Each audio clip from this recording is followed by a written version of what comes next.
Allah bisa buat semua hati sayang kepada kita sehingga Allah angkat derajat kita.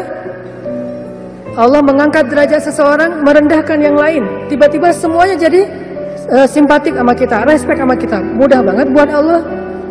Dan kita melihat itu dalam banyak kejadian dalam kehidupan kita. Ada orang yang tiba-tiba muncul, ada orang yang tiba-tiba tenggelam, dan itu cara Allah.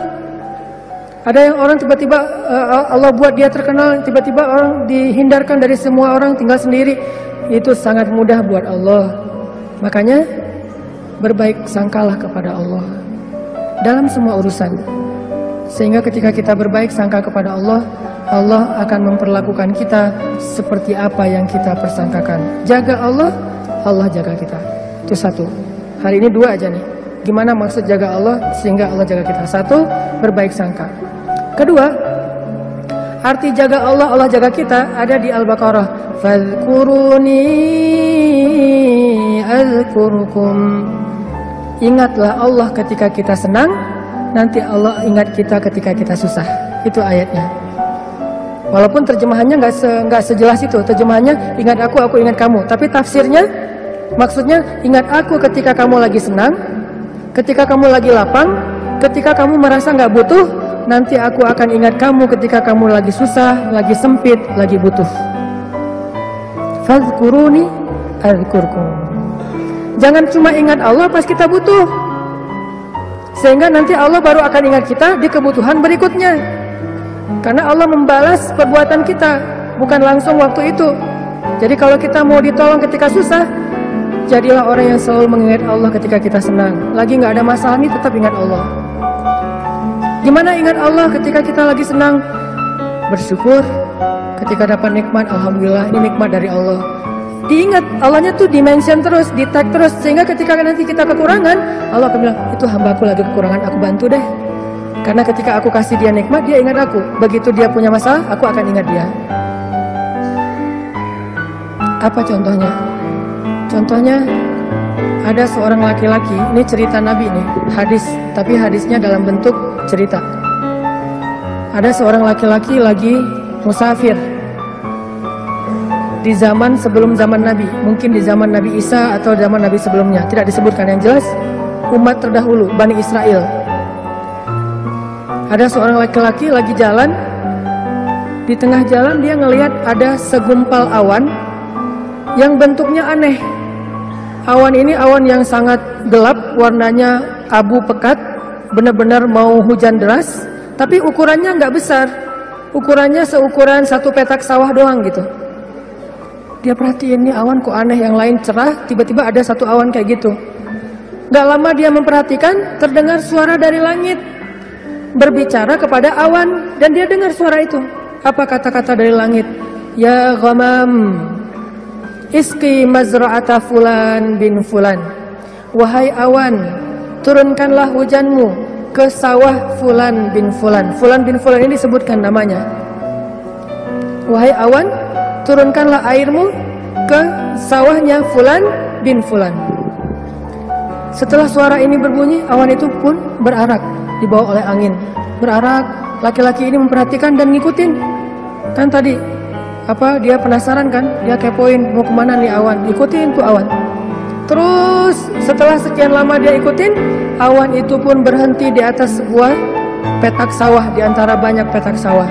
Jadi ada persawahan, awan itu berhenti di salah satu petak sawah. Tiba-tiba turun hujan lokal. Cuman di petak sawah itu aja, yang lain tetap kering, yang itu basah.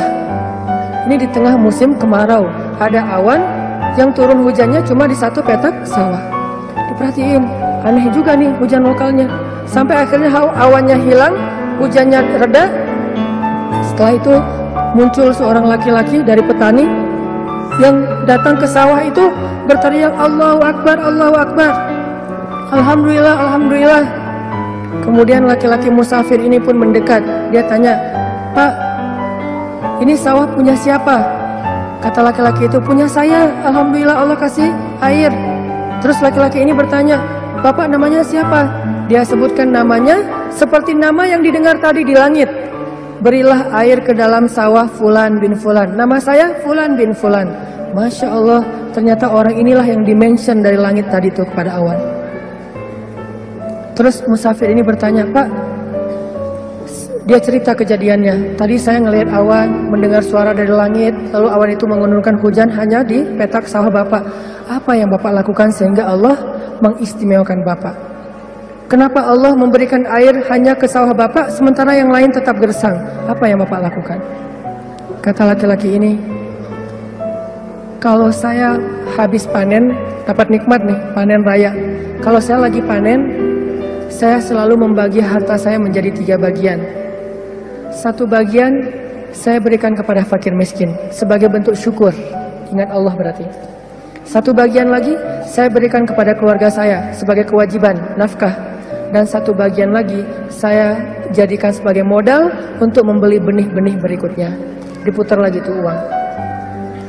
Ternyata Allah ridho dengan apa yang dia lakukan. Dialah orang yang ketika senang ingat Allah, nggak lupa sama Allah. Sehingga ketika dia susah, musim kemarau, musim kering, nggak ada hujan, Allah ingat dia. Begitulah Nabi berkisah tentang laki-laki ini, tentang bab syukur di dalam banyak cerita-cerita ulama. Berarti maksud dari menjaga Allah, Allah jaga kita adalah bersyukur kepada Allah. Ingat Allah ketika kita senang, ketika kita sehat. Nanti Allah juga akan ingat kita ketika kita susah, ketika kita sakit. Minimal ingatnya dalam bentuk Alhamdulillah, ini anugerah dari Allah. Alhamdulillah, ini karunia dari Allah. Jangan lupa. Sehingga kalau kita dapat nikmat, jangan bangga diri dulu, jangan besar kepala dulu, tapi mention Allah dulu. Alhamdulillah, ini nikmat dari Allah. Sehingga nanti kalau kita butuh Allah, Allah akan ingat kita. Dan itu berlaku dalam semua masalah kehidupan kita. Satu cerita lagi, gimana Allah ingat hambanya yang ketika normal ingat Allah. Cerita yang populer tentang 3 orang yang terkurung di dalam gua. Gimana mereka bisa selamat? Lagi jalan, touring, tiba-tiba badai. Masuk ke dalam gua berlindung. Karena badai akhirnya terkurunglah di dalam gua. Lagi touring tuh.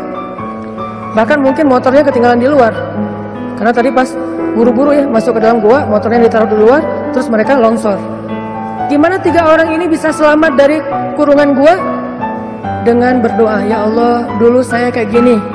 1, berbakti kepada ibu. 2, tidak menzalimi pekerja. Yang 3, meninggalkan zina gara-gara takut kepada Allah. Artinya dulu pernah berbuat baik ketika dalam keadaan normal, beramal solih. Nanti ketika mereka susah, amal soleh mereka dulu itulah yang akan menjadi wasilah Allah menolong mereka. Jadi jangan beramal soleh, rajin sholat, rajin ke masjid, rajin tilawah pas lagi ada masalah doang. Justru pas lagi normal kayak gini nih, kelihatan ikhlasnya. Kalau lagi ada masalah kan ada maunya tuh, bukan ikhlas ya. Walaupun Allah menghargai, tetap itu kebaikan, gak akan disia-siakan. Cuman mau lebih keren, jangan pas lagi ada masalah doang. Pas lagi normal, kayak lagi nggak merasa butuh sama Allah, tetap rajin ke masjid, tetap sholat tepat waktu, tetap mengingat Allah, tetap membaca Al-Quran, tetap membantu orang lain, tetap berbakti kepada orang tua. Sehingga kalau kita ingat Allah ketika kita lagi normal, lagi susah, lagi suka, lagi lapang, nanti Allah Subhanahu wa Ta'ala akan mengingat kita ketika kita lagi susah dan lagi sempit. Itulah yang terjadi dalam banyak kisah-kisah yang diceritakan oleh Nabi. Mudah-mudahan ini bisa jadi booster buat kita teman-teman. Kesimpulannya satu-satunya berbuat baik atau habis-habisan yang gak bakalan dikecewain itu adalah habis-habisan kepada Allah. PDKT yang gak bakalan kecewa itu PDKT-nya kepada Allah. Telepon yang gak bakalan di-reject itu telepon Allah. Japri yang gak bakalan diantepin, japri ke Allah satu-satunya. Kalau yang lain bisa aja kita dicuekin. Kenapa? Mungkin dia sibuk, mungkin dia lupa, mungkin. Tapi kalau Allah enggak. Kedua, maka dari itu coba kita jaga hubungan kita dengan Allah. Siapa yang menjaga Allah, Allah jaga dia. 1, arti menjaga Allah adalah berbaik sangka kepada Allah. Allah juga akan berbaik sangka kepada dia. 2, ingat Allah ketika kita senang, nanti Allah akan ingat kita ketika kita susah. 3, sebagai penutup, arti berbaik sangka kepada Allah, Allah berbaik sangka kepada jaga Allah, Allah jaga kita. Sedikit lagi ini penting. ridholah dengan nikmat yang sedikit, maka Allah akan ridho dengan amal yang sedikit. Memangnya amal kita banyak. Man radhiya bil qalil, kata Nabi, radhiyallahu bi qalilin min amalih. Siapa yang ridho dengan nikmat Allah yang sedikit, menurut dia sedikit, maka nanti Allah juga akan ridho dengan amalnya yang sedikit. Salat kita yang pas-pasan, ibadah kita yang pas-pasan, tilawah kita yang pas-pasan, Allah ridho. Kenapa Allah ridho? Padahal cuma pas-pasan, karena kita juga ridho dengan nikmat Allah di dalam kehidupan kita yang kadang menurut kita sedikit, padahal sesungguhnya banyak. Mudah-mudahan ini jadi penyemangat buat kita untuk terus mendekat kepada Allah Subhanahu Wa Taala. Jangan kecewain Allah, maka Allah nggak bakalan ngecewain kita. Kenyataannya sering kita ngecewain Allah, Allah juga belum ngecewain kita. Tapi Allah punya batasan.